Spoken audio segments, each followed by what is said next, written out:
there's a certain degree of looseness, openness that I think kept coming up through our conversation today about that's how you become a resilient and productive scrapbooker. Because things are always going to be shifting in your life, in your hobby, in your interests. And that's what's going to keep you going. Welcome to Scrapbook Your Way, the show that explores the breadth of ways to be a memory keeper today. I'm your host, Jennifer Wilson, owner of Simple Scrapper and author of The New Rules of Scrapbooking. This is episode 200. Today, I'm joined by Kim Edson to answer Scrapbook Your Way listener questions in celebration of this milestone episode. Hey, Kim, how have you been? I am doing really well. Just busy. When we're recording this, we are wrapping up marching band season. I know some people have like football season. We have marching band season. Yard stuff. I got myself a lawn tractor after many a year of resisting because I didn't want to store all the attachments. But that's been like my yard just needed it. Like, so we live on, we have an acreage and some of it is in like prairie and then obviously like the house and whatever. So I think, I don't know, maybe like 3 acres that we kind of deal with like yard wise. And it's not like we're raking that by hand, you know? And so after a while that tends to be hard on the old lawn. So that's been good. We got our house painted. Just busy, just, living life. How about yourself? I am well and more focused inside the home, though we did get a new garage door by like force. Our old garage door completely broke. But we have a very pretty new wood look garage door, and I think it kind of changed the way our house looks. Okay, so this is interesting because we did the painting. Like this is a multi-stage process. And one of the things is when we built our house, like I grew up, my parents had like windows in their garage door. Mm-hmm. And so I remember like talking to our builder about that. And he's like, oh, like, no, something about like, they're just like fragile and they'll get broken or whatever. But like my parents have lived in their house, 43 years. And, I don't think we've ever broken one of the windows, but whatever. We're just like, okay, just go with the basics. And I think that a garage door makes a big difference on the house exterior. Oh, I totally agree. I mean, it's totally different because our garage door before was like cream colored, like our trim, and it was fine. But this being a dark brown, it matches our shutters and our roof, and it has the windows. And I don't even know that they're real glass. I'm assuming there's some sort of, reinforced plastic these days. Yeah, probably. I don't know. Even if they are, it's tempered glass. It's designed to not break. Right. Or if it does break, it's not like shards. Yes. Yeah. Yes. So that's like another project because continuing with the outside, when we built our house, when they did the grading around the house with the dirt and whatnot, we had them kind of level off a spot for potentially doing like a garage, like a standalone garage. Because we have a 2-car garage and it's still fine. But like now I have 2 mowers and, so it's got 2 cars, 2 mowers, snow blower, tiller, like all the things. And now the girls are driving. And I would think just for future resale, like people who live in acreages tend to have like animals and horses and workshops and things like that. So that is the thought is like when we build that, when, hopefully, we'll replace the garage door on the house to match. So yes. Ooh, okay. Yeah. So would this be like a full-on Morton building or more like a regular garage? I think more like a garage. Like we'll site it to like match the house. Okay. Yeah. Okay, cool. Yeah. And then the only other thing for me on the indoors is I just bought my first 5-gallon bucket of paint. I feel like a grown-up now. Yeah. It is an accessible beige, which apparently is a really nice color that a lot of people like. I feel like that is my bedroom. It might be. It's Sherwin-Williams. Yes. So I think that is. And they were having a 40% off sale. And I'm like, okay, the paint I like is kind of pricey. So 40% off is huge. Mm-hmm. And so I went ahead and got the 5-gallon because it's going to be our, entryway, hallways, closets, like all the extra things that we're not painting a specific other color. Yes. So, and Sherwin-Williams, I've noticed over the years, they have lots of sales. So it's like, They do. I'm sure that was like the Columbus Day sale and the Labor Day sale and the Veterans Day sale. And so I kind of always figure whatever project I have, like there'll be a sale coming up. So just time it appropriately. Yeah, just be patient. Yes. I mean, and me, this is a many-year project. It's taken me a long time, but we are just slowly, tiptoeing forward and doing these things. And yeah, it always just feels good to be continuing to make home feel more like home.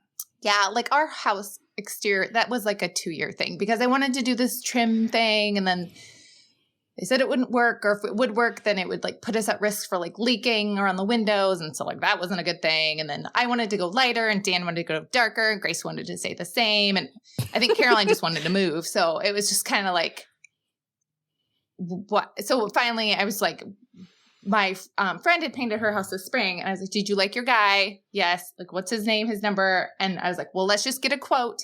We'll figure out before I'm looking at colors anyways, like, what brand does he use, which was Sherwin-Williams. Because like, I'll just look at those colors. And so, no, I hear you on the slow but steady progress. So. Yeah, all my neighbors actually have new siding because they had hail damage.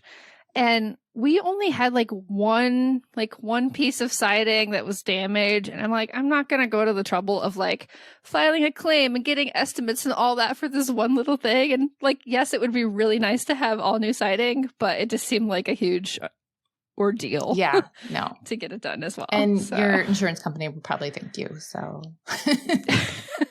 I'm sure, yes. So shifting gears to memory keeping, what's exciting you right now? So I have been kind of light on scrapbooking lately. I feel like this summer I was just like, I took myself on vacation, like as far as like, hence like the yard renovation project this fall. I've been doing a lot of like stitching and knitting and reading. So not as much scrapbooking, but I will say I'm still loving my monthly favorites. And this year I went to a square shape. So whether I end up printing that 12 by 12 or 10 by 10 is yet to be determined. But just that project lifestyle of like dropping in the cards, because when I was ready to like pick that back up, I whipped through those things in no time. So I'm loving that. And then I did get Melissa Shannon from Digital Scrapbook HQ has a supply organization class using Photoshop Elements. And I have looked at Photoshop Elements before for supplies, and I did not feel like it was very intuitive to use. And so I got the class and I got everything imported in there. And now I just need to kind of master her. She has a lot of like tips and tricks for easy searching. So I think what I've been doing up until now for my supplies, I did for a while when I was using Lightroom, I imported all the previews and I would kind of scroll through those. And I think as I've just gotten more supplies, as I've gotten more into digital, like it's been more cumbersome to look into folders and things. And of course, yes. She has ways to set it up so it's like all automated. It's almost like it watches this folder and you add something and it gets imported in. So I've gotten that process started and now I just need to like fine tune it. Once like we get past the exterior. So I think that's the other thing I need to recognize too, as far as like if I ever feel like bummed, like, oh, I haven't been scrapbooking. Well, I think it's very much like one, season of life, and two, just like season. Like will soon be winter here. And so I can't be doing all the outside things. So that is the time for that. And then this winter I can hunker down. But like I said, marching band's wrapping up here. And so I will once again have my Friday nights and my weekends back a little bit. So, but yes, so just general, like easy peasy project life scrapbooking and organizing supplies with Melissa. I'm curious if you kind of felt the desire to get your digital supplies more organized now that you've been doing that as your primary scrapbooking format for a couple of years. And you're like, oh yeah, I'm accumulating a lot of things. I'd really like to find them easier. Yes. And I think part of it is, so I historically was not necessarily like a collection scrapbooker, or like a lot of digital scrapbookers will say like I'm a kit scrapbooker, and I can see why, because when you go to build a page, rather than like digging into like all these files, you're like, okay, this is the kit and I'm going to use these supplies. So I feel like that is a way to simplify things. But a lot of times I don't start with a kit necessarily that matches my story, or that's what I'll start with. I'll think like, okay, so what are my colors? And I'll find a kit that kind of matches that. But and especially with digital, you can just customize so many things that, well, one, I should probably just simplify my project process and just stick with like a kit. But so I think part of it was just accumulation of supplies for sure, but then also just kind of recognizing how I look for things. It kind of goes back to that organization when we always talk about physical supplies, like how do you look at things? Like I usually think of like color and pattern and so forth. And so that's like the big advantage with like the Photoshop Elements Organizer. You can like search for things by color and it will pull up like all the yellow things and all the green things or so yes. I don't know if that answers your question. Kind of does, roundabout. It totally does. And it's been really fascinating to see kind of what ways that you think about things related to your previous paper scrapbooking have translated and maybe which ones that like don't quite fit anymore. We're always evolving in the types of scrapbooking that we're doing. And I find that always super fascinating. Yeah. Well, and then you have like your one-off things that, right? Like if I have some old alley word art, like that's not in a kit, but I maybe still want to use that. So yeah, I don't know. I think that kind of ties back to even like when I was physically scrapbooking, when I would use like digital overlays and things like that. Like I think if there's a product that you want to use, there's probably it's helps me to find a way to make it more visible or to think about it and within your process. Otherwise, it just doesn't happen. Well, and I think there's just an inherent cumbersomeness. That's not quite a word, but to, as you said, looking through folders, and they're often nested folders, like also multiple layers of nesting. And so it's hard to see things. So anything that you can do, whether it's Photoshop Elements, Lightroom, Bridge, there's other tools out there to be able to visually see things easier makes the process just that much easier. Yeah. How about yourself? It's more of a concept. As we kind of are, right now we're in mid-October, but when this comes out, it will be mid-December. I'm definitely keeping an open mind. I'm feeling a little, not quite bored, but like I'm good with the things that I've been doing recently in the past few years, and I'm excited about creating more layouts and creating more photo books, but I'm also just kind of pausing and not pre-committing to projects and plans. I just want to see what maybe organically bubbles up for me as this is a big priority, or what other external things I encounter that I want to participate in. So I'm kind of keeping more of an open plate for next year than I have in the past. That reminds me how within the planning party, you've always said to make sure to like leave room for those things that just bubble up, because there's always going to be something. Yeah, so I'm definitely like not even leaving just like one space. I'm really leaving like multiple spaces and really only having I have a couple things that I think I want to work on next year, but really just I've enjoyed being responsive. I've enjoyed taking classes, participating in things, and it's always a fun twist to learn from someone else and be told what to do, particularly as someone who often creates the things that are telling others what to do. So yeah, it just feels good. And I'm excited and looking forward right now. Do you think part of it, I feel like it was over the weekend with the finishing days that we've had this year, like you wrapped up, are you like all caught up on your December albums? I am. So like, do you feel like getting some of those things off of your plate is freeing you up to be more receptive? Oh, 100%. Like I've gotten to the point where I'm looking at my list and I'm like, oh my gosh, I'm effectively caught up. Are there some of these things that have been on there for a long time? Do I still want to start these projects? And then there's some that are kind of just still in progress, like my transition from chronological layout storage to library of memories. But I really consider that it's just an evolution. It's going to take time.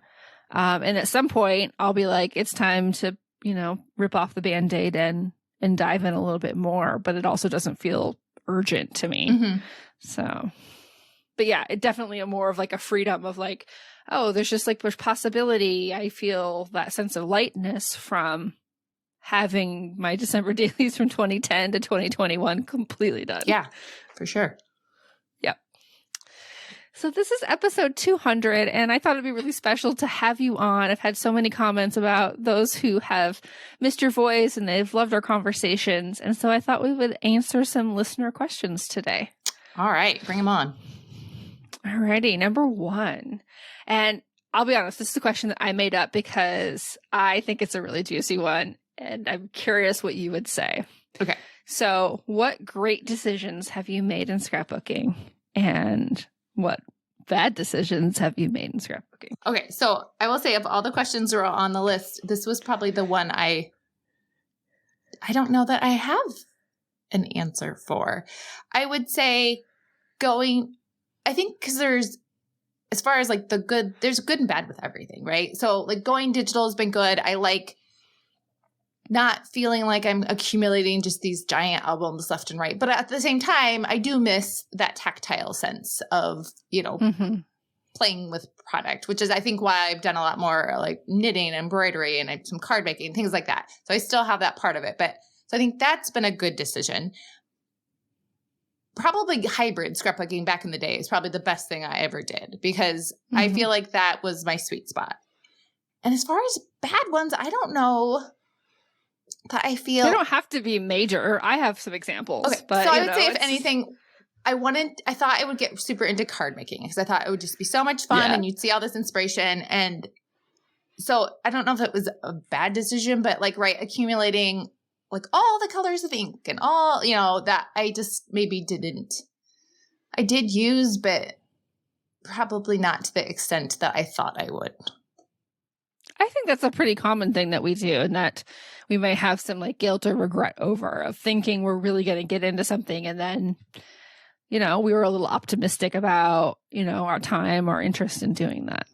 And then maybe the effort, because I will make cards when they're like pre-done embellishments, but I think the ones that I was following, Paper Tray Ink, if anybody remembers them, I think they're still out there, but they went more like wholesale, I think. But they had just the most amazing creative team and blog, and they would just make the most gorgeous cards. But they were so, you were stamping like your background, and you're stamping and coloring in like all of your, and die cutting your embellishments and like the sentiment. Like, I mean, it was like every step along the way. And it was very inspiring. But I kind of felt like I don't want to spend this time, effort, and money for something that I'm going to like just mail off. Like, if I'm going to do that, I'd rather spend it on my scrapbook pages. And that's a totally like fair, way to think about it. So, the great decision that I've made, I think, was, the first thing that came to mind was switching to paper, starting paper scrapbooking, just because how much that tactile experience meant to me as a kid, and being able to bring that back led me to do more painting outside of scrapbooking as well. And so that's just been very nurturing and soul-filling for me. But on a smaller scale, I'm really glad that I took the time way back then, as one of my first couple projects, is I did these little mini books for my college years and my grad school years. And, this was quite a long time ago now. And it seems like I was able to capture more of those memories while they were still like slightly fresh. Whereas now I can barely remember anything. And, they're not the most, ornate projects at all, but I'm so glad that I have them. Would you also say, I thought you would say something about using Lightroom for your annual albums, because I feel like that was a culmination of like a lot of years of kind of trial and error and paying attention to what was working and what wasn't working and why. So I feel like that would be a greatest hit for you. I agree, but I guess I have some complicated feelings, because it's a really big project. Just like regular project life is a really big project. And so I guess while I love it, I am not 100% sure I want to do that project every single year. Yeah. So, and that's just kind of an honest feeling about it. As I finish up this year's book, we'll see. Like and I get another one on the shelf, I might change my mind, but it is kind of quite an undertaking. So, yeah, I agree, but I also can see some other perspectives on it. Tools, any tools. I would say my one thing that I probably didn't, crocodiles, like the giant honkin' crocodile. Yeah. That I was never a big eyelet person. I could never, even with the crocodile, they were always just like wonky but everybody had one. So I had one too.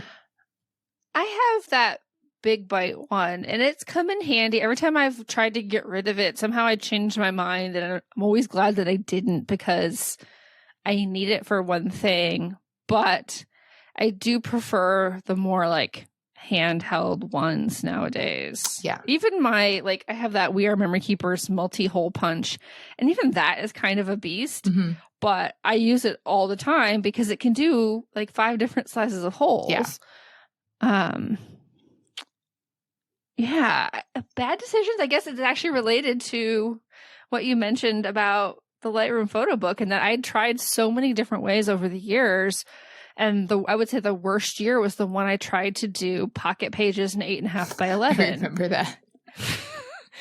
It lasted like 3 months, and then I was just so frustrated at having to like either adjust the page protectors or adjust the cards. It was just way too fussy, especially for that time when I wasn't as maybe as slick and hybrid. Like now I feel like it'd be more doable, but back then it was challenging. Yeah. Well, and it's hard when if you had all these physical products, then none of them fit. Like, yeah. Yeah. It just, they weren't made for each other. No. All right. Second question here. How do you stay motivated when you know you need it? You need that creative outlet, the recharge, but it feels hard. So I think this is where, for me, different hobbies come in. So it's like if I am feeling kind of like tapped out with scrapbooking, then I'll start a different project. And then while I'm working on that, then all of a sudden I'll be getting like excited about choosing colors for an embroidery project. And then that makes me start thinking about colors for scrapbooking. And so I think for me, taking like a little side route for a while is helpful, but also just in general, as far as scrapbooking, I would say public accountability. If there's something I really want to work on, I will like throw it out to the group and say, hey, I'm going to be doing this. And then I will report back. And that is hugely motivating. Also, I love a good checklist, right? So if I make an assessment, okay, where am I at? It's like the whole brain dump. Like, where am I at? What needs to be done next? And then I just can motor through task by task by task. So I either avoid it or I like dig real deep. I think I only need to, because I definitely have an ebb and flow, but if I print my photos or even just select them, that tends to get the ball rolling for me. So I will often just focus on that and say, okay, figure out what you're going to scrapbook, pick some photos, pick a size, any size, and then build your layout around that. And if I have a couple prints on my desk, I will tend to keep thinking about it. And then all of a sudden there's a pile of supplies. And then all of a sudden there's a finished layout. So that's what I try to do, is definitely think baby steps to start a snowball.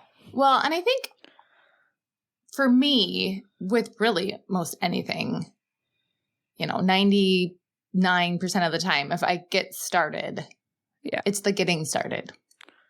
For like anything from cleaning my bathrooms to making dinner to making a scrapbook layout. So that would be another thing too. It kind of comes along with that accountability. For a lot, I know at least for like a lot of members, it's the crops, right? It's on their scheduled, it's on their calendar. And so they almost build a ritual or a routine around it. Well, even just the simple act of stating that you need to do something, not even committing that you're going to do it, but just stating that you need to do it can help you realize, like, maybe take some of that, it makes it a little bit smaller. Like, even yesterday I was texting a friend like, I need to like reboot the dishes and it was like really bad. And she's like, well, just do it. And by the time she replied, I was already doing it. So just saying I need to do this, we realize, well, it won't take that long and it won't be as bad as you think. And I think that comes down to clarity. Okay, everyone who missed it, your Gretchen Rubin moment of today. So Gretchen Rubin will have different kind of tips or tricks that you can lean on depending on which tendency. And so for my tendency, which is upholder, they'll talk a lot about clarity. So just having an idea of like, well, why do I want to do this thing?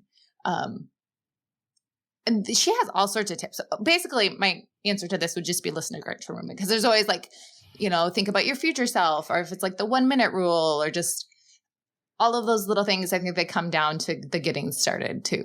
But yeah, clarity. Yes, I love that. One, I think it's also helpful to recognize that I think we all feel this to a certain degree, even upholders like yourself.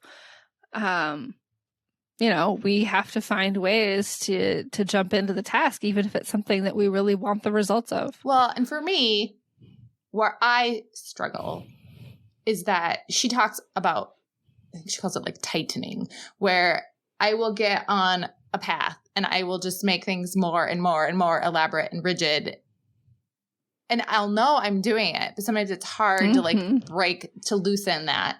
So I think being able to like recognize what is happening. And then from that aspect for me is like, okay, like pause everything. Like what is like the absolute,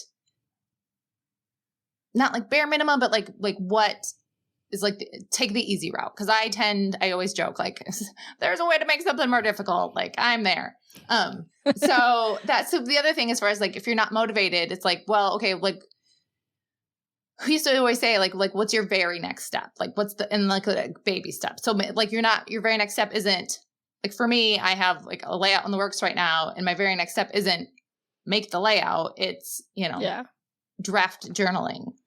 And then the very next step is, maybe I choose papers. And once I have the papers, I'll choose the embellishments. I think also breaking it down into very achievable tasks is a way to help motivate me as well, because it's like, oh, I can't make a layout, but I can browse some papers because now they're all organized.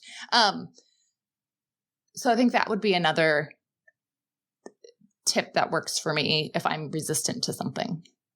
Yeah, it's much easier to procrastinate on something that has multiple steps than it is to procrastinate on that one small step. Yes.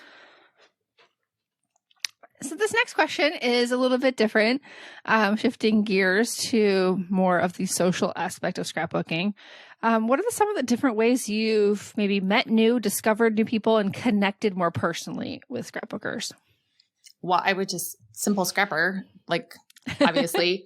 And even like scrapbookers that I've met in real life, there was a group of ladies I used to go to weekend crops with at a spot like locally, but I met them through Simple Scrapper. Like one lady said something about Des Moines. I was like, wait a minute, are you in Des Moines? And like, we met for coffee. I'm like, okay, well, she doesn't seem like she's going to kill me. So, right. And then she's like, well, these other people are from Iowa. And then they're like, well, we go to this place. And so it just kind of evolved from there.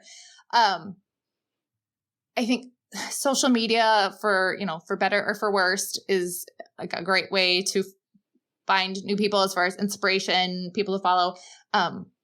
And again, it comes back to the membership, because with like Spark Magazine and the featured artists, like that's a great way for me, that I have found people, because I'm not like a heavy social media user. And so it's not, I don't tend to like kind of get out of my box as easily. So this is a way, it just like, you do the work and you just present it to me. And I was like, excellent, I will now follow that person. So I think for me, it just comes back to the membership.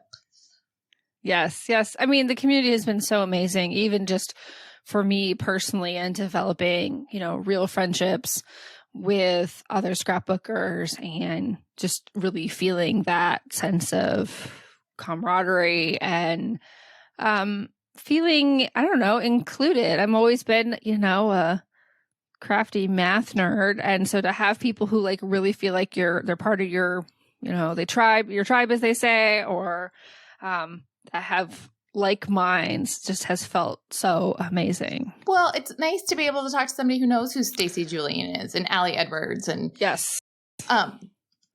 Because I would go back in the day, I'm not so much, I don't anymore as much, but like my sister-in-law would scrap. And so, I mean, everyone that I would scrap with in real life, like nobody is like scrapping anymore, or they've moved away. So, but like I would go to a crop, like there would be one, at like my sister-in-law's church had one, and you go, and I remember working on Project Life, and these people were just amazed. I mean, and this wasn't like early Project Life days, right? This is like 2015. But if they weren't active in the scrapbook world online, then, they wouldn't have known about it. But so that's what's kind of nice about the membership. I think, obviously by nature of the membership, they are in the online scrapbooking community to some extent. And so if they don't already know about Allie Edwards, they will soon learn about Allie Edwards. Yes. So it is nice to be able to have that shared experience about the things that you're excited about, like Week in the Life and, all of those. Yeah, I was at a football tailgate locally a couple weekends ago, and this friend who I knew was a scrapbooker, but I didn't quite know she'd really jumped into the online community, and said, so how much did you spend on your December daily this year? Mm-hmm. And because, we were the cart period had just opened, and we were all trying to figure out what we were going to buy from Allie this year. And it was just, it was cool to have that in-person experience too, because the shared language and shared experiences makes a difference. Yes.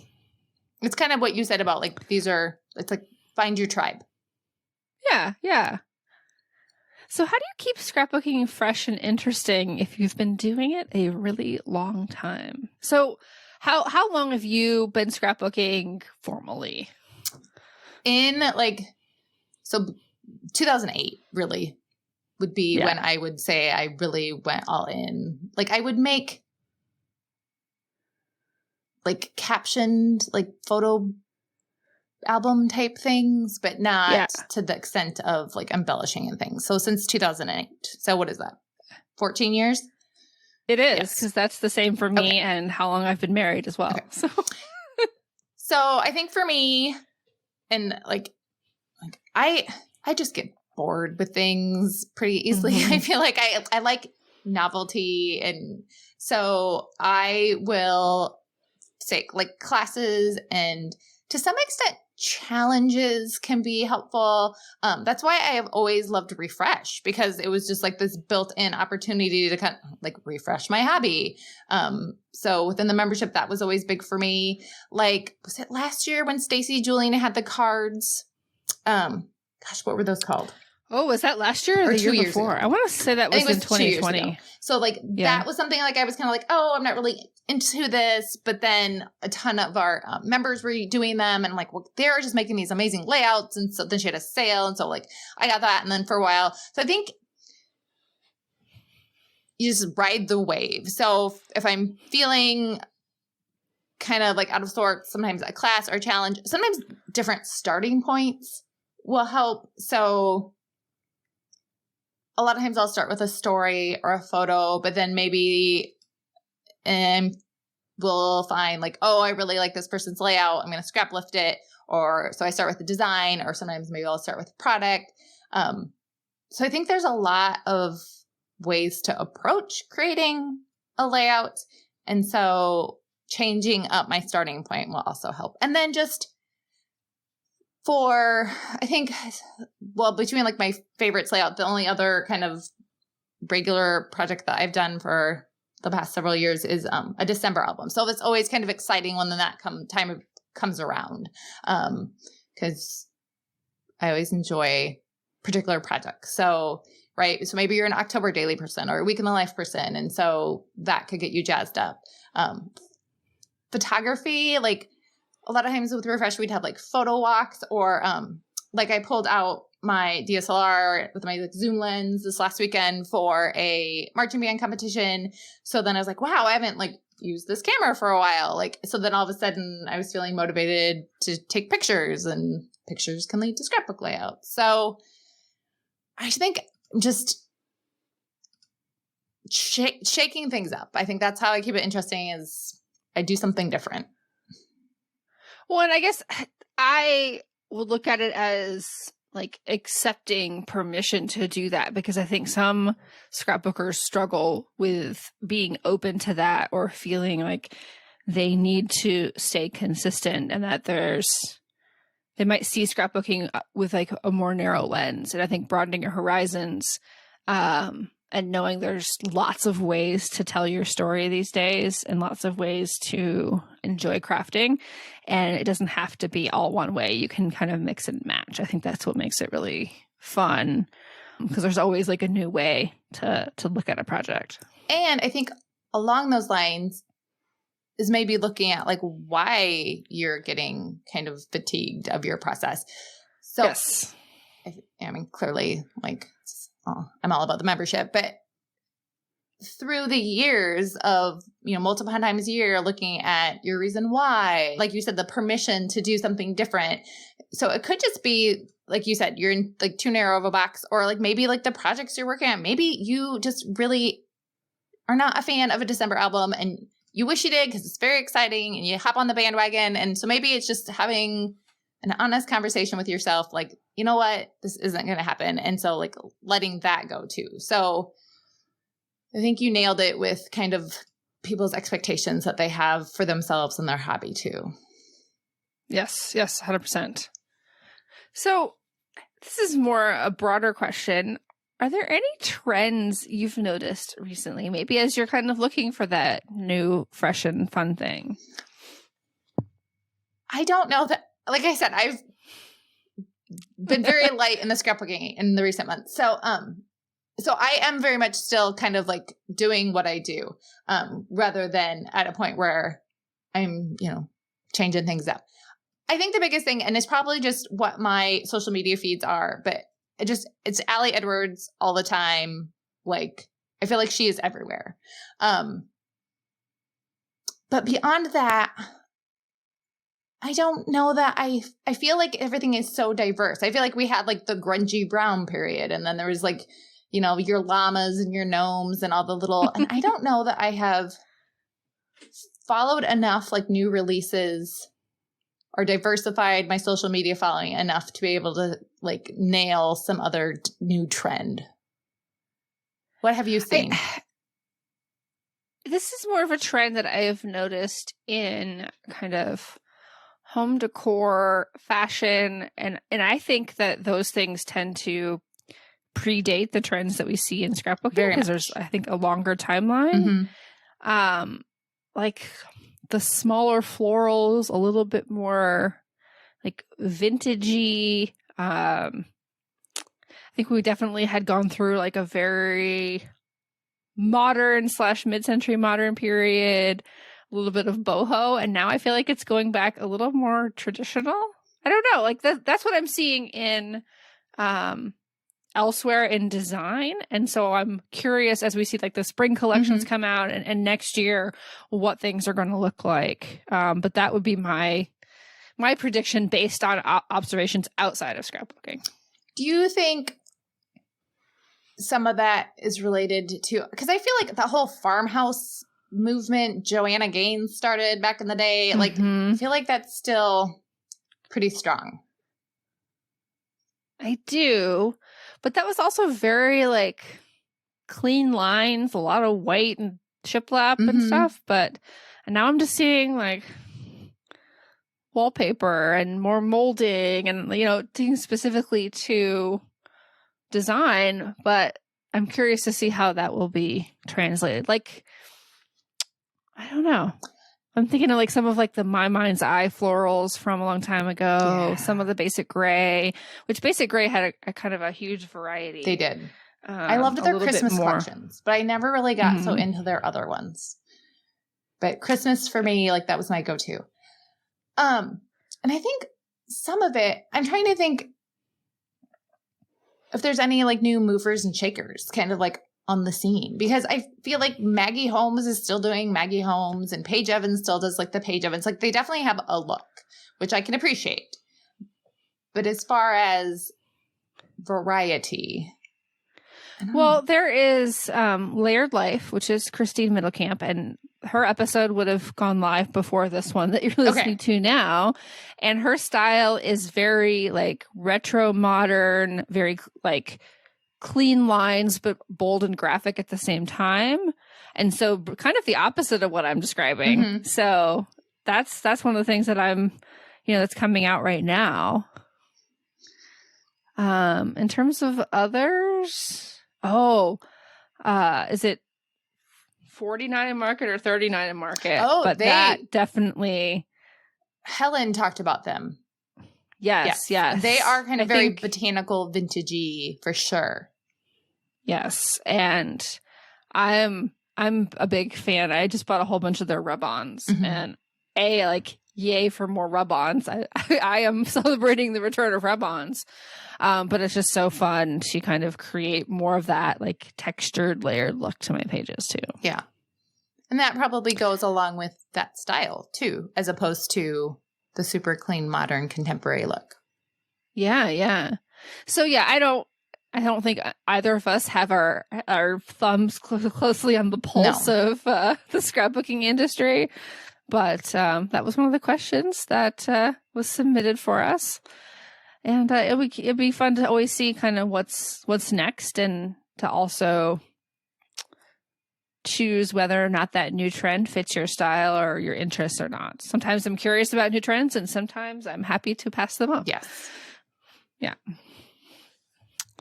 All right. So the next few questions are a little bit more about process, and some of them are really specifically for you. But the first one is, what process do you use to choose what you want to scrapbook next? So I do have a Trello board called Stories to Tell. So very original. So I will sometimes look there. But a lot of times it's just like whatever I'm excited about. So if there's like a story that's come to mind that I want to tell, or if I tend to have a lot of success when I have projects. So because it kind of, I think, comes back to that whole checklist mindset of I know what needs to be done next because I'm just working through the steps. And so like back in the day when I would like send out for my photos, I would like batch process. So I would kind of design 5 to 7 layouts and get all the photos in, and then it was just one after the other. So I would say a combination of my Trello list, what I'm excited about, and like what is just in the works. Sometimes product, but not as often. Well, and I think having that variety is part of what keeps it fresh and interesting too. If you're like consistently kind of going to the same thing, then that also can make it feel a little stale. Well, and I think I have that Trello list. If there's like a story I pass over again and again, well, at some point, like maybe I'm just not going to tell that story and just to be okay with that. Or it morphs into something different, which is what the layout I have in the works right now is. Like it started out as one thing, and then in the process of like making a layout, it has shifted to kind of the same story, but like it just even like a wider net got cast. So, and again, I think it goes back to that permission of being able to just follow that creativity.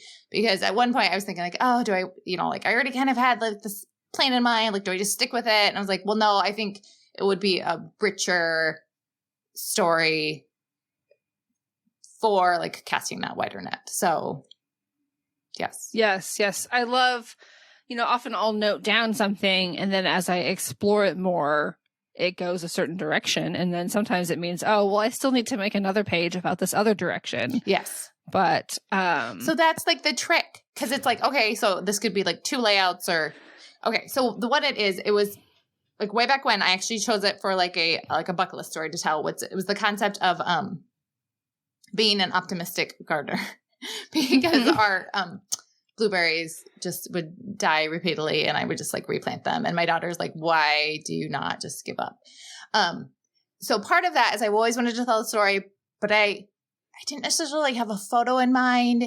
And so like this summer I was like, okay, I'm just going to like take a photo of, it's got like, like the one dead blueberry bush, and in the background, there's like my Japanese beetle ravaged raspberries and apple trees. It's just like all the things. And so that was the story, and I drafted journaling for it. And then when I went to make the layout, I was inspired by this Kathy Zielski's design. And I think she ended up just taking like a quote from her journaling, but I love quotes. Like I collect quotes. So I wanted to find a quote that I felt like that went with it. And so the quote, I don't remember who it's from, but it was kind of the idea of like, show me your garden and I'll tell you who you are. And so, and I've kind of had a change of heart at this point because I'm just like, where is it not persistence? Where is it just like plain stubbornness? So I'm feeling like I can fight this fight and be frustrated, or maybe I can just accept that. And I had also listened to this like horticultural podcast where they're saying how like, blueberries just are not well suited to our soil and our location here. I mean, yes, like there is a berry patch, an hour away, but I'm sure like they actually amend the soil and do other things. Anyways, so that story just kind of evolved because then I was like, okay, so if I take this aspect of it beyond just persistence and stubbornness, I think my gardens also talk about like nostalgia because I have, irises from my great Aunt Mary and I have daisies from Dan's grandma and all these like these different aspects of my personality that I think can be seen just by those choices that I make. So I think being open to that evolution of the story makes it more exciting for me. Well, and I think that that one story was fine, but to show all the different facets of who you are as a gardener, you're not just optimistic / stubborn. Yes. You have all these other things that you value and that make it something that's important to you. So I think that's a much more like comprehensive story as well. Yeah. And then I think my other resistance to not ever doing it was like, well, I didn't have a photo. Well, at some point, like the photo I took is not a great photo, but to me, like the layout isn't about the photo. The layout's about the story. And so recognizing that. So it also could come back to when you're choosing stories to think about whatever, like this particular story where you're creating layouts. So like, what is this particular layout focus? I mean, obviously you can have multiple focuses, but like, I'm super excited about this design. So I'm going to like go whole hog, right? Like you always say with like December Daily, it's all like the shiny things, right? Or like this really is about the story. And so, maybe I have like a small photo that kind of illustrates it, but it's very journal heavy. So I think paying attention to those aspects also can make it a more rewarding hobby. And it's always that snowball effect, right? If it's an enjoyable process and you're happy with what you made, you just keep going. Yeah, it's like, I don't know, like there's a certain degree of looseness, openness that I think kept coming up through our conversation today about that's how you become a resilient and productive scrapbooker. Because things are always going to be shifting in your life, in your hobby, in your interests. And that's what's going to keep you going. My process is, I think I have two primary ways. One is either I know that I'm working on a specific project, and so I keep coming back to that project, like whether it's a big photo book or a big album, like something that this needs to be done. Or I kind of create a project. And I think this is similar to what you said too, where I know I want to scrapbook these photos or scrapbook the story. And so I pick maybe a collection or a kit that I've purchased or a kit that I've made to go with that. And then once that is out on my desk, I use that color story, that mood, the motifs to help guide me to additional stories to tell. So it's like story, product, more stories. Yeah. It's all intertwined. Yeah, 100%.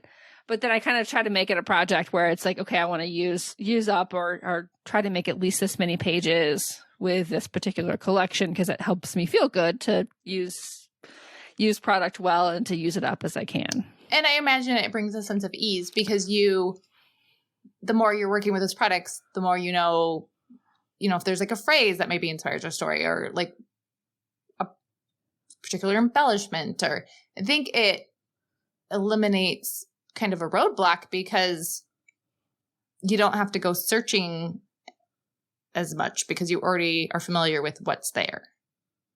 Yeah. You know, that's not something I'd really thought about before, is that the kind of, it's not the right word, but the intimacy you get with your Yes. products. Well, You become really familiar with what the sentiments are, and that just naturally gets your mind going with other stories that are related. and I feel like Chamel, well, I don't know if she still does this, but back in the day, she would talk about the idea of like, even if she's not scrapbooking, like most days she'll like just pick up her paper or just like look through her supplies to have a familiarity with what she has. Yeah, and I think that particularly that since so many products these days are a little bit more sentiment driven than pattern, like, you know, motif driven, like that definitely can inform what stories you're going to choose from it, which is helpful. Yes. All right. Next two questions are all about digital. So what software do you use to create your digital pages? I use Photoshop Elements. And so I'm assuming that kind of made it natural to use that for your organizing as well. Yes, because I just figure I'm already in there. Yes. So, yes, for sure. And then I just bought it back in the day. Like, I think I got like a free, like Photoshop Element 6 came with like a scanner I purchased because I was doing the Yesterday and Today class with Allie, and I was scanning my childhood photos to use for that. And then I don't know. I've never taken like a formal digital scrapbooking class, but just through taking like Allie's classes and Kathy's classes and just lots of like Googling, it was just this very like slow evolution into being able to just deal with like the layers. And even now, like we have members and there's scrapbookers out there that do all sorts of like blending and like all these custom shadows. And I am very much basic entry level skills, but I'm happy with that at this point. Like I'm not looking to like evolve that, because for me it like really comes down to just enjoying the photos and the stories more so. And I like to do it in like a pretty way because I do like the product, but I think for me it would just be more frustrating to like really dig in. So for me, I've never really had a desire to go to like full Photoshop. And I like the standalone Photoshop Elements, and I can just upgrade every so many years if I feel like there's an upgrade that is worthwhile. And so yeah, I've just always done Elements. Well, and I think that's a really smart solution for a lot, and to use that level of desire you have. Like some people are really into doing like understanding all the different features and really like creating digital art with it, and some just want to get their photo scrapbooked and in as easy way as possible. Yeah, it's like with knitting. Like I can like knit and purl, and like I'm good with that. Like I'm not looking to like cable and things. Like, you know, cabling's actually kind of fun. Is it? Okay, so maybe I do want to go there. But I did some knitting in the round this fall, so like that was pretty exciting. I know, but so I think in general, it's probably a personality thing too. Julie Faye Van Balzer back in the day talked about the idea of being like a puddle, kind of like shallow and wide. So like I just have like a lot of little interests, and I don't necessarily feel the need to like be a master, because I think that would feel like it would close me in, and I'd rather just be able to like dabble in a bunch of different things. So rather than going like all in on one hobby and getting to be like an amazing master level of it, I'm happy to be that puddle. That's a wonderful analogy. Like related to the first question, how much time does it take you to complete a layout these days? Anywhere from like an hour to some weeks. Because I will just like, I'm usually pretty quick at like picking a design, and then I can get out like my journaling. Like that's like the most fun for me. I sometimes struggle with like the final embellishments. Like I will like fiddle. So for the longest time, I very regularly would average like 1 to 2 layouts a week. And that was a paper thing, and then it kind of transitioned to digital, and I've kind of fallen off that bandwagon. And I don't know if it's just like a seasonal thing or if it's just like the switch to digital or what, but it varies widely, and it probably depends on obviously like what I'm doing. So if it's like something that has like lots of photos or whatever the design is. Because sometimes they'll do something that's very like streamlined, Kathy Zielski. It's like one pattern paper and some word art and like boom, you can have that done easy peasy. Or like my favorites this year, I'm doing like project lifestyle, like grids. So those are very, very fast to create. But if I'm doing more of like a story driven, heavily layered layout, that can take me longer. I'm curious, like, is there a certain degree of like enjoyment of the process, or is it more of a function of it just takes that much time? Because I had this conversation with Helen recently. We had an opportunity to scrapbook in person, and she really relishes just the details of deciding where everything's going to go. And that's part of why she creates such amazing layouts. But it takes her a good amount of time, and she really enjoys the time. That will, again, vary from day to day. So, like, I will, like, there'll be times, like, you know, we'll have, like, a refresh weekend or whatever, and I'll just, like, hole up in my little space. Or I remember there was, like, a Saturday morning in the summer. Like, we had somewhere to go in the afternoon, but, like, you know, it's, like, 11 a.m., 11:30. I'm, like, in my pajamas, in my robe, like, all curled up on the couch, like, scrapping away. And it was just, like, so fun. And then sometimes, like, when I was catching up with, like, my favorites, I'm like, okay, I've got, like, 4 months. Let's, like, whip these suckers out. And you can almost, like, batch them. So, again, I think it just depends on what I need in the moment. So sometimes it's just, like, maybe that weight lifting of this project's back on track and I'm feeling good about that. And then sometimes it is just savoring the process. Yeah. Yeah. I mean, as I was finishing one of the last December dailies, like the 2019, 2021 that I put together in one album, it was definitely the satisfaction was in the completion of every page. Yeah. More so than the design of each page. Cause I really wanted to get it done, and like I'm happy with what I did, and it was good enough. And the catching up part was what was most important to me, so that I can feel more secure and like relishing in all the time that I want this holiday season. Yeah. So very specific to project/layout. Yeah, yeah. So what about printing your layouts? Do you have any advice for ensuring a good result? The person who asked this question felt nervous about it, worried about bleed and just making sure that the quality was going to be good. There's no typos. And it just seemed to like be causing some anxiety about, you know, I feel nervous to print because I want it to look good. So I have typos. I mean, I would have typos when I did hybrid scrapping and I printed stuff out, and like that just doesn't bother me. I kind of like roll my eyes when people point them out. Like, yeah, whatever. Well, why don't you go make a scrapbook layout then? Okay. Like, we'll see how you do.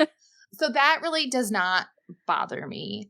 As far as, so when I was obviously I'd done hybrid for a long time, so I had a feel for that, but like full digital, I would do like the occasional like one-off page, and I was never like super like loving it. And like, I don't know, I think it was just trial and error, because I would, you know, I've made ones where like the journaling's kind of like right up to the edge before you kind of know to give a little wiggle room there. So as far as like bleeds and gutters and things like that, some of it's going to depend on your photo developer. And a lot of times they'll have like a frequently asked questions spot where you could review that. And I think it feels more intimidating to me when I was making like a photo book as opposed to like printing an individual page, because like the investment was bigger. Oh yeah. And even then though, like I started off when I was printing like photo books with smaller, like finite projects. So like my first like full photo book project was like a 5-day trip my husband and I took. And someone in the membership loved this particular developer. And so I started there. And again, that was a very simplistic design. Like it was photos, it was text, and I imported some Ali Edwards word art, and that was that. And actually, I think I built that within the photo book developer software. I didn't do that in Photoshop Elements. So I got that. And then I was like, okay, well, you know, these are the things I liked about it. These are the things I didn't. So then my next one was, I think I did a December daily album. And so then like I stepped that up. I did Photoshop Elements, but I used like a template pack, and I just like repeated the template. So I brought in some more things, and then I tried a different developer. Okay. So I think before I jumped into like a bigger annual type photo book, I learned along the way by doing these like smaller projects that felt less, I guess, intimidating. Like if it was messed up, it wasn't, $150. It was maybe, I don't know, $50 or something. And then also like the big thing was just asking like the community too, or paying attention to like what people like to use. So if there's like a digital scrapbooker that you like, a lot of times they'll share like, this is my favorite developer or my favorite printer. And I think that's a pretty trustworthy way to go about deciding who you want to use. Or even like, what's the smallest size font that you like to use? Yes, that's smart too, because that is something that if I am uncertain, because I'm very like aware of that too, because that whole concept, I always hear people say about how like, well, like, when I was in my 30s, it was sure easy to read that, 9-point font, but now I'm 60 and it's a lot more difficult. But so even from that aspect, like I would shut off all the layers on something and then just do a test print of like the journaling to see like, okay, does this seem readable? And that's something to remember too, because sometimes people will create in like a 12 by 12 and then they'll print in like a 10 by 10. So that has gotten me before, not like badly, but it was like, oh, like either that seems a little big or that seems a little small. And I think once you that's where I just like use the same fonts over and over again because it's just like, well, I know how this is going to print. So that's part of it too. And again, like I'm not like that design aspect isn't as important to me as like the story. So, or I will like, if I want to use a different font, I will like do like my preferred font and size, and then I will switch the font and make sure like the spacing is similar depending on, right? Like yes, Times New Roman 12 versus, I don't know, some other courier or something, or typewriter is different. So then I can kind of get a feel for stuff that way. That's a good trick too. Yeah. Like having what standard that is going to work well, and then trying to kind of visually match the sizing of it. I look back to some of my first digital pages, and some of those fonts are very, very small. Yeah, because I printed them 8 by 8. Oh yeah, so even smaller. Yeah. And then I think just like if you're sending them out to be printed, like, I don't know, like, I don't think you're always going to get the best results with like the very cheapest option. So I don't think you necessarily need to be printing, like heirloom quality, but so just being mindful that, maybe somewhere in the middle is realistic to get the quality that you might want. And that's going to be different for everybody. So that's true. It is a matter of preference with, budget as a lens in that too. And right. And even like within like, okay, so like I like MPix is kind of like my favorite go-to printer for my photo books, but they'll have different like page, like there's like the matte or like there's a semi-gloss or whatever. So, and that's just a matter of like trying it, though they will have also, you can send away for samples like of the paper. So you can kind of get a feel for like what it might look like. And some of that's just knowing what your preferences are in general. Like I always liked matte photos versus like a high gloss photo. So that kind of still translates to me for my photo books. Well, and also there's a difference between like a matte photo paper and then say like a matte like cardstock / fine art paper that like Artifact Uprising uses. I love their books. They're beautiful, but I don't think they really allow the photos to shine as much. Because it is so like matte. Yes. And not as vibrant. Yeah. All right. So the next two questions are a little more related to albums. If you don't scrapbook chronologically, and I think this person was speaking specifically of we're not scrapbooking stories in order, right. How do you organize your albums? So I have a bit of a mishmash of some themes and then annual albums. And I have organized and reorganized and library of memories and just whatever multiple times over the years. So this is what has kind of stuck for me. So I have some theme albums. I have a birthday album for my girls that is like a page or multiple pages of their birthday through the years. I have a Halloween album. I will do individual like travel albums. I do Christmas albums. I have like my childhood album, like I did my Before Your Story and my Yesterday and Today, and all of those are in there.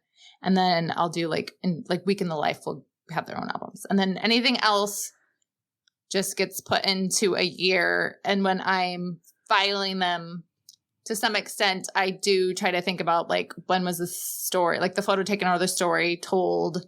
And sometimes things get moved about depending on whether it's like a double page or a single page or whatever. But then after I've created them and I'm either building the photo book or I was just like filing them into the album, I kind of put them in some sort of like semi-chronological order for that year. I think that's a pretty common strategy these days. Definitely having to, no one system really works for anyone. I think we have to figure out what's important to us, what types of albums do we really want to have, and then what makes sense. I think stepping back, bigger picture, switching to D-ring albums, 3-ring albums made a huge difference in organization. When I started, I was doing postbound like a lot of people, and I found it quickly very frustrating to rearrange. And so being able to change things up as your preferences change, as you tell more stories, is really helpful as well. So I went on this tangent like several years ago where I felt like it was hard to locate story. Like if I was looking for a specific story or to think like, okay, I know I scrapbook for that, but like what did I exactly, like how did I approach it? So I actually made a Google spreadsheet and I went through my albums and I basically typed up like an index of all the layouts and like what album they were in. And my grand idea was almost to create kind of not like a card catalog, but basically like an index or like a table of contents. And then have like a 6x8 album that I would have out, like easily accessible, like on a coffee table or whatever. And then you could like look through, okay, this, the 2017 album has these stories in it or whatever. And then at that time, I want to say I wanted an Allie Edwards album because I wanted like the wider spine. I think they were having some sort of like manufacturer difficulties or whatever, or you could only get like this one color and I didn't want that or whatever. But then I never did. I never followed through and finished it. But I do think that very much appeals to me, that concept of kind of having this table of contents index of what is in all of these. I think that can be really helpful and reassuring that your pages are organized how they're organized. And if we can do a top layer to help direct others or even yourself towards where the things are, that's helpful. Yes. Yeah, I think, I've seen, of course, index pages like at the front of an album, but even having a big picture one I think can be really helpful. Also with cross-referencing with your stories to scrap list too, to know which things you've done and which ones you haven't. Yes. Because sometimes, I tend to know if I've scrapbooked a photo, but not if I've scrapbooked a story. Because you can use multiple photos from across time to tell a particular story. Yes. And so I think that would be helpful for like identifying gaps and things like that. And I think for me, I don't spend a ton of time usually like with my finished products. Like I will like look at them, but yeah. I'm not in there like regularly. Maybe I would enjoy that if I did that more. But so yes, it is kind of like, oh, I forgot I did do that. So yes. And I think the older I get, the more I'm forgetting things that I've done. Well, plus you've just done more layouts, right? As time goes on, you do more and more layouts. Yeah. So yeah. Well, on that note, how do you show people your completed layouts if you do it all? If I'm sharing them at all, it's usually I'm taking a photo and sharing it online with other scrapbookers. It's pretty rare that my family looks at things. My daughter, a little bit. Steve, I left him my one little word project on his desk for a while. Yeah. And then I took it back because I was worried it was going to get dusty. So all of my albums live on like built-ins that are in kind of like my family room, living room area. My mom loves to like zero in and see like what's new. So she will look at them. Like, I mean, anyone's welcome to. Probably the biggest thing for display, I don't share all my layouts in the community, but like on occasion I will. And then probably the what I do look at is, so my mom was a teacher and my dad had built her a wooden podium that she used when she was instructing. And so when she retired, they don't really have a use for it anymore. And they asked like, would the girls want it? Because like back in the day, like they would play school. And then as they've kind of phased out of that, it occurred to me that I could have that out. So that is out in like my kind of entry room, kind of living room area. And I will rotate out the albums that are on the podium. And so they'll just be open, or like every so often I'll go through and I'll like flip a few pages. So it's like something different to look at. So on occasion, my family, I think, will like wander by and like it'll catch their eye. And then that's also fun because I'll pull out different ones seasonally. Like I can pull out like my Halloween album, or like the girls' birthday album and like their birthday month, or like the zillion like Christmas albums, or like in the summer I'll bring out like travel albums. So I will switch that up. And there's no like schedule. It's very random. But I think that's like a super fun way to have an interaction with your completed projects. Yeah, I have this desire. I mean, I have lots of desires for things I want to hang on my wall. But one is to do like one of those big grids of 12 by 12 frames to be able to pop in pages that I've done and then try to rotate them. But knowing me, I would put it up there and not rotate it for like 5 years. That would be my fear. Like, I think it sounds super exciting to like be able to do like the, right, seasonal. Like it's October. So put up all your like Halloween-y layouts. But There's no way I would do that though. Right. I wouldn't either. Or you need those ones that are like there used to be called like Little Picasso, and it was meant to be like kids artwork ones. They need those for like scrapbookers. We Are Memory Keepers should get on that. Yeah. And maybe even Little Picasso these days has ones that are the right size. They could. Or if you're an 8.5 by 11 scrapbooker, boom. Yeah. Well, and I would also be a little concerned with it not being like with fading. Yes. Like, I'm not super protective of my pages, but I want them to last. And so if I'm putting something on the wall, I would be concerned that I would leave it up too long and then it would fade. And of course, fade in a weird way because of how the sun was reflecting on it. Sun fading is crazy. Yeah. So you'd almost need to put it in a location with that in mind, like a hallway or something. Yeah, a very dark hallway. So something to think about.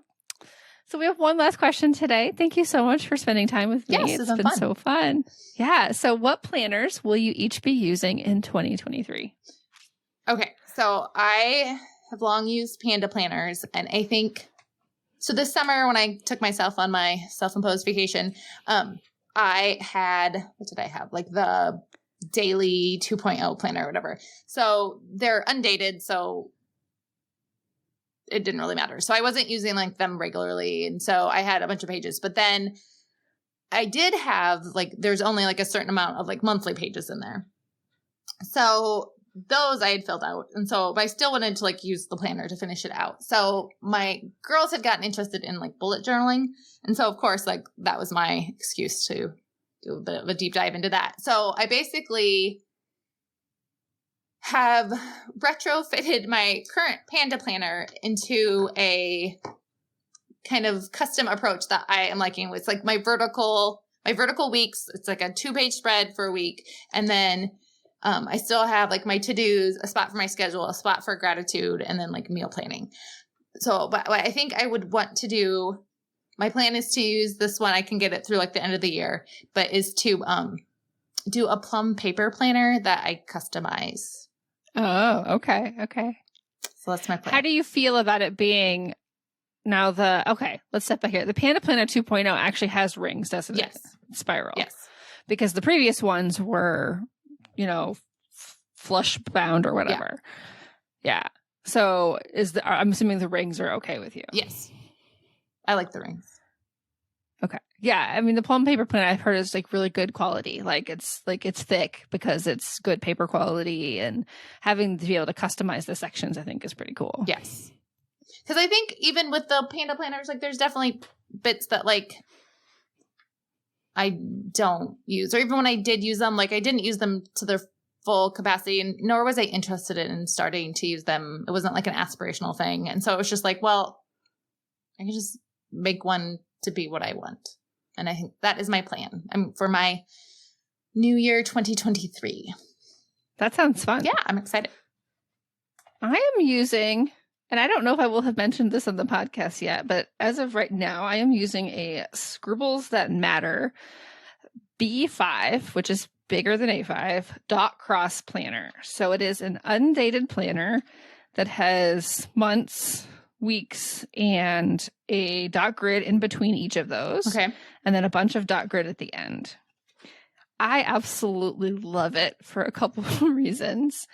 One is I couldn't do just a plain dot grid notebook because I hated drawing the lines every week. Yes. I was just so annoyed by it. I love my stickers. I've even learned to love stamping in a bound book because I love the final result. And so it was just enough structure to be an invitation to create on it. The size has been amazing. I did not realize that it was the size of my planner that was hindering me so much. Mm-hmm. Going to the B5 size, which is almost 8 by 10, I think, has just been perfect. And I want to figure out how best to kind of better utilize the dot grid pages in the back, more for kind of a DIY goal setting approach. Mm-hmm. I'm not 100% sure what I want to do yet. I'm just kind of keeping an open mind to, frameworks and approaches for doing that. So I'm really excited about it. It's completely undated. I started with September, and so when it's full, I'll buy a new one. You can get them on Amazon, which is really nice. So it was really fast shipping, and I'm happy with it. So how are the weeks presented? They are vertical weeks. Okay. There are 8 columns. Mm-hmm. And so I, set up 7 columns for the days. And then the last one, I usually just end up kind of embellishing or putting some additional reminders for the week. I tried horizontal for a few weeks and realized I don't like it. No. My brain doesn't think that way. I often am remembering when I have appointments by where they are on that vertical planner. Mm-hmm. Oh yeah, there's something in the afternoon that day. I shouldn't schedule something over that or whatever. I like vertical because if I don't get something done, I just draw an arrow over. And just I can just shift everything in my mind. And I feel like with horizontal, yes. I don't know. It doesn't seem like it work. Because if you're going to shift something that's not at the bottom, you have to draw an arrow with a bend in it. Yeah. No. Yeah. I'm a big fan of the vertical weeks. And it is shocking how many planners do not have vertical weeks. Well, and some of them, I think one of my frustrations is there's so many planners that have too much structure. Mm-hmm. And I'm I don't need a list for bills to pay, or I don't want to put my shopping list in here. I want a lot of flexibility for the way I like to organize information. And so I think that's what's kind of turned me off of a lot of options that are otherwise they're beautiful. Mm-hmm. They may have really good paper quality. They're, companies I want to support, but I'm you put too many details on the page for me. Yes. So I also have something that I've been using a lot this summer that is shockingly effective. So a friend of mine for my birthday gave me several of these. They're kind of sassy, list making type supplies that you can get them at Barnes & Noble. So, but my very favorite one is, it's called Get Your Stuff. There's another expletive word instead, together. And on one side, it's easy stuff and then tough stuff.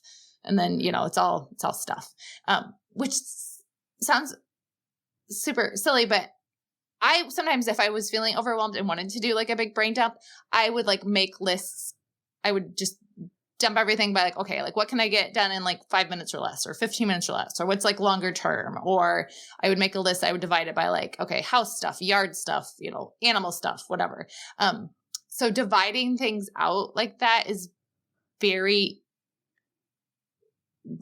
I don't know. It's like, I don't know if it's comforting, but it's like a way for me to like get an assessment of like, okay, like what is going on and like, what am I going to do next? And so even with still using kind of my modified like Panda planner, I will still make my big like easy stuff and tough stuff list. And honestly, it's been it's just like adds like a bit of little humor to the process as well. So well, and yeah, like sometimes I think there's two perspectives. One is that it's helpful to know, are you spending all your time on the easy stuff so you never get to the tough stuff, which I've been guilty of in the past. I'm like, oh, I had such a great day. Mm-hmm. I did all the easy things. Yep. Oh, no. And then realizing, yeah, you're not moving the big things forward. Yep. I'm looking at one right now. Yep. If you can recognize that this maybe requires a little more like physical, mental, emotional energy. Like to me, I don't like making phone calls to strangers where I don't have the information because I have to pick up Emily early today from school, from a brand new school where I don't know the procedures. And I had to admit to them, I don't even know what door to go in. Yeah. I don't know where their office is to be able to sign her out. And I was like dreading that phone call, but I'm like, you know what? I have to do it. That would definitely be on my tough stuff list. And now I know what to do an hour from now when I have to go pick her up early. Well, and some of it's not even like things that are necessarily tough. It's just things maybe you don't want to do, like cleaning out my car. And then the other realization is I'm looking at the things that are currently on my tough stuff list. And like one of them's been there for a long time. And it's because I think again, it comes back to like, I did like make a scrapbook layout as opposed to like, what's the first step? Like that's easy. It's just the overall project that seems overwhelming. So yeah, all sorts of ways to get your stuff done. What a fun way to end it. Kim, I have so enjoyed catching up with you. Thank you so much. Yeah, thanks for having me back. It was fun. And congratulations on episode 200. Thank you so much. Can you share where we can find you online? In the Simple Scrapper membership, pretty much. I mean, I have like Instagram, but I have like a love-hate relationship with social media. So I kind of took a hiatus from that. So yeah, you have to be a member, I guess. That's where I am on occasion. Well, and I've been so glad to see you pop in here and there and to connect with you as you continue your own creative journey. Yeah, thank you. And to all of our listeners, please remember that you have permission to scrapbook your way.